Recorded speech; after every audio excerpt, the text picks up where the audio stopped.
Assalamualaikum warahmatullahi wabarakatuh. This is Miss Firda and welcome to my channel.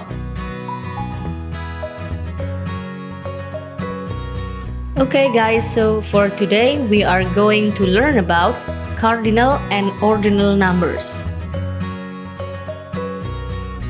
Yang pertama, kita akan melakukan warming up. Look at the picture. Nah, jadi ada gambar anak yang sedang gembira karena meraih juara dalam suatu perlombaan. Coba kalian perhatikan kalimat yang muncul berikut ini. Oke, which sentence is correct to describe the picture? Kalimat manakah yang paling tepat untuk mendeskripsikan gambar tersebut? Oke, supaya kalian dapat mendeskripsikan gambar tadi dengan benar, kita belajar dulu tentang cardinal and ordinal numbers. Yang pertama, kita akan belajar tentang cardinal numbers. Cardinal numbers are numbers that are used to tell the amount of something. Nah, jadi dalam bahasa Indonesia, cardinal numbers disebut bilangan biasa. Cardinal numbers itu bilangan yang digunakan untuk mengatakan berapa banyak dari suatu benda. Cardinal numbers are usually used to tell a quantity of something. Selain itu, cardinal numbers juga digunakan untuk menjelaskan jumlah dari suatu benda. Let's look at the next slide to see list of cardinal numbers. Supaya kalian dapat mengetahui bagaimana bentuk cardinal numbers, yuk kita lihat ke slide selanjutnya. Oke, sekarang kita akan memperhatikan bagaimana bentuk-bentuk dari cardinal numbers. Here are some list of cardinal numbers. Nah, jadi cardinal numbers ini bilangan biasa yang cara membacanya sama dengan bilangannya. Jadi misalnya bilangan 1, 2, 3, 4, 11, 12, dan seterusnya, itu cara membacanya sama. Jadi kalau 1 ya kita baca 1, 2, 3, 4, 11, 12, 13, 14, dan seterusnya. Oke? Sekarang coba kita perhatikan contoh penggunaan cardinal numbers dalam kalimat. My mother buys me 2 new clothes.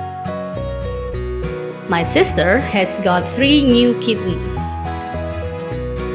There are 5 chairs and 7 desks in the classroom.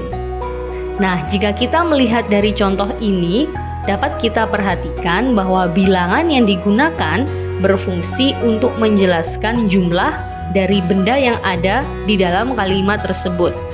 Misalnya, kalimat A, 2 new clothes, kemudian yang kalimat B, 3 new kittens, kemudian kalimat C, 5 chairs and 7 desks.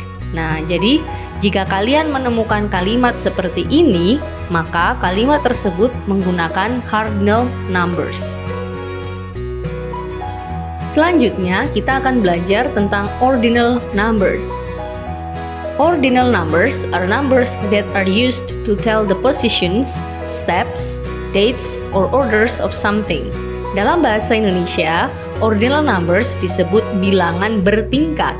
Nah, ordinal numbers itu merupakan bilangan yang menunjukkan posisi sesuatu dalam suatu daftar. Nah, selain itu, ordinal numbers juga bisa digunakan untuk menjelaskan tentang langkah-langkah, ya, steps itu langkah-langkah, kemudian tanggal, kemudian urutan dari sesuatu. Let's look at the next slide to see list of ordinal numbers. Mari kita lihat bagaimana bentuk-bentuk ordinal numbers itu di slide selanjutnya. Nah, sekarang coba kita perhatikan bentuk dari ordinal numbers dan cara membacanya. Here are some list of ordinal numbers. Nah, dalam ordinal numbers ada pengecualian dalam pengucapan bilangan tertentu. Ya, jadi tidak semuanya, yaitu pada bilangan ke-1, ke-2, dan ketiga. Nah, coba kita perhatikan dulu bilangan ke-1, ke-2, dan ketiga, ya. Jadi, jika kita ingin menyebutkan bilangan ke-1 atau urutan ke-1, so we say first. Oke?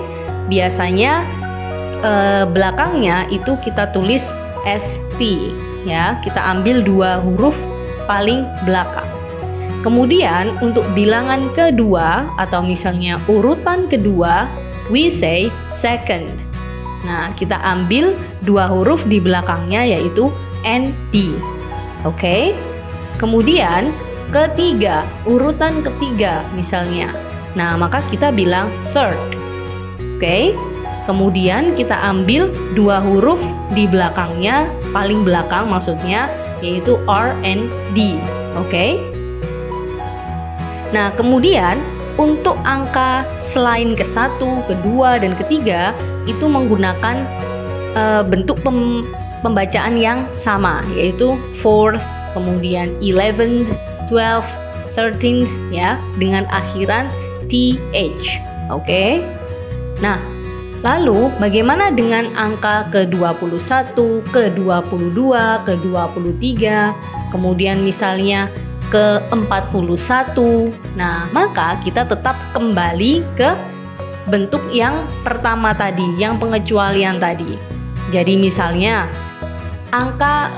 bilangan ke-21, urutan ke-21. So we say it's 21st. Oke? Jadi bukan 21 lagi, tapi 21st, urutan ke-21. Seperti itu, oke? Oke, sekarang mari kita perhatikan contoh penggunaan ordinal numbers dalam kalimat. My mother's birthday is on the 5th of July. The shoe store is on the 3rd floor of this mall. Tomorrow will be my 11th birthday. Nah, bisa dilihat dari contoh ini, bilangan yang digunakan adalah untuk menunjukkan posisi atau sebuah tingkatan. Seperti misalnya the 5th of July, maka ini berarti hari kelima di bulan Juli, atau biasanya kita mengucapkan tanggal 5 bulan Juli. Kemudian ada the 3rd floor, berarti lantai ke-3. Lalu ada 11th birthday, berarti ulang tahunku yang ke-11. Oke? Okay, so what do we learn today? Today we learn about first one is cardinal numbers. Nah, jadi cardinal numbers itu merupakan bilangan biasa yang digunakan untuk mengungkapkan tentang jumlah suatu benda. Misalnya contoh di dalam kalimat seperti ini. There are 5 glasses on the table. Nah, jadi ada 5 gelas di atas meja. Oke? Kemudian kita juga belajar tentang ordinal numbers. Ordinal numbers itu bisa disebut bilangan bertingkat. Nah, bilangan bertingkat ini bilangan yang digunakan untuk mengungkapkan urutan atau posisi dari suatu benda, ya. Misalnya, I live on the 4th floor of this apartment. Jadi aku tinggal di lantai ke-4 di apartemen ini. Oke? Miss ingin menambahkan bahwa Miss akan memberikan link untuk daftar cardinal and ordinal numbers yang lebih lengkap di kolom deskripsi di video ini. Oke? Jadi kalian bisa membuka langsung daftar dari cardinal and ordinal numbers di link tersebut. Oke? Okay, so that's all the video for today. I hope it will help you to understand English better. Thank you for watching and see you on the next video. Don't forget to like, comment, share, and subscribe my channel. Wassalamualaikum warahmatullahi wabarakatuh. Bye-bye.